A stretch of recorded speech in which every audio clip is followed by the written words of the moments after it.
Guys, welcome to My Guy Reviews Review, and we're going to look back at the post-credit scenes for Guardians of the Galaxy Volume 2.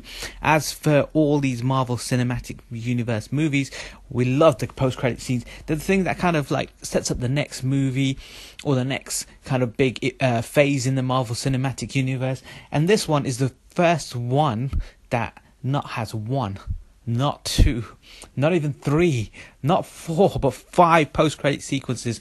One of which is more of a fan theory that's been set up. Thanks to James Gunn for chucking it in. And yeah, so we're going to break it down and we're going to talk about all 5 of them. Okay, so the first one is a spoiler alert. All of these are. The first one is, obviously we know during the film, Yondu is no more, and his kind of like his weapon of choice, which we love, is the arrow. Now the arrow is amazing. Whenever you see Yondu, there's a little whistle. The arrow does incredible things. And what we see in the first post-credit sequence is he's lost the owner the arrow has, and now there's a new owner. Now we see Yondu's arrow being used by someone else, and he's kind of like trying to move it around, and what he does, well, basically he shoots the arrow right into Drax's throat. Now don't be alarmed, Drax will be fine, obviously, but the obvious implication here is not so much Drax being fine, but it's there's going to be a new owner of the arrow. So does that mean most probably he'll be, in Infinity Wars? But he generally sounds like he's going to have a bigger part in Guardians of the Galaxy 2. So yeah, so that's your first post-credit sequence. Guys, so number 2. So the second post-credit sequence is it's at the funeral of Yondu, and we get to see kind of like some key cameos all come together. We've got Stallone, we've got Vincent Rines, Michelle, I think Yale, can't remember the other two, but one Mainframe is in there as well, which is voiced by Miley Cyrus. Now, looking at the picture and doing a bit of kind of like background digging, this is basically the original Guardians of the Galaxy from the early 60s, I think late 70s, and most probably these guys will play a part in Guardians 3. I don't think they'll be in anything to do with Infinity Wars, but yeah, it's a nice little kind of knockback by James Gunn. It's cool to see. Post-credit 3, guys.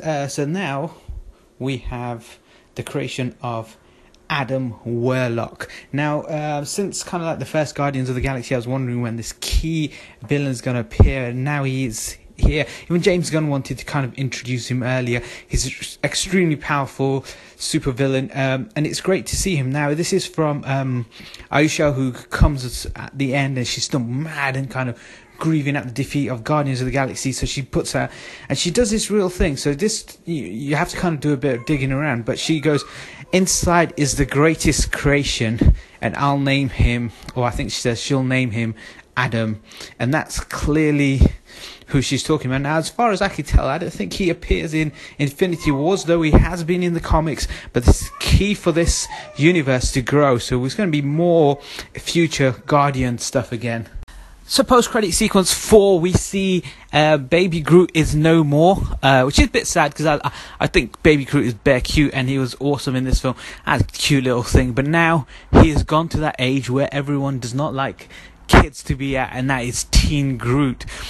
So I'm guessing this is because time has passed since number 2 and in between Infinity Wars, so now he's kind of grown to at least kind of, teen size. He's not quite the fully grown, fleshed out what he was in number 1, but hey, who knows, maybe this is the size he'll be in Infinity Wars. But this is great to see kind of where Groot's grown next. Hopefully he'll be back to full size by number 3. If not, it'd be good to see him grow up in Infinity Wars and get ready for Guardians 3, but also grow up in Infinity Wars ready to battle the big bad.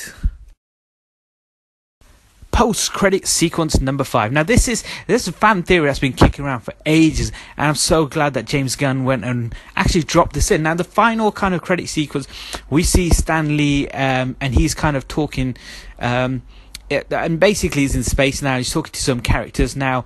A lot of people will know because he's kind of been in so many Marvel Cinematic Universe films. There's 15 to be precise, and he's kind of been in all of them. And people have been suggesting that basically he is a certain character in the Marvel Cinematic Universe. Hence why he approaches into each one.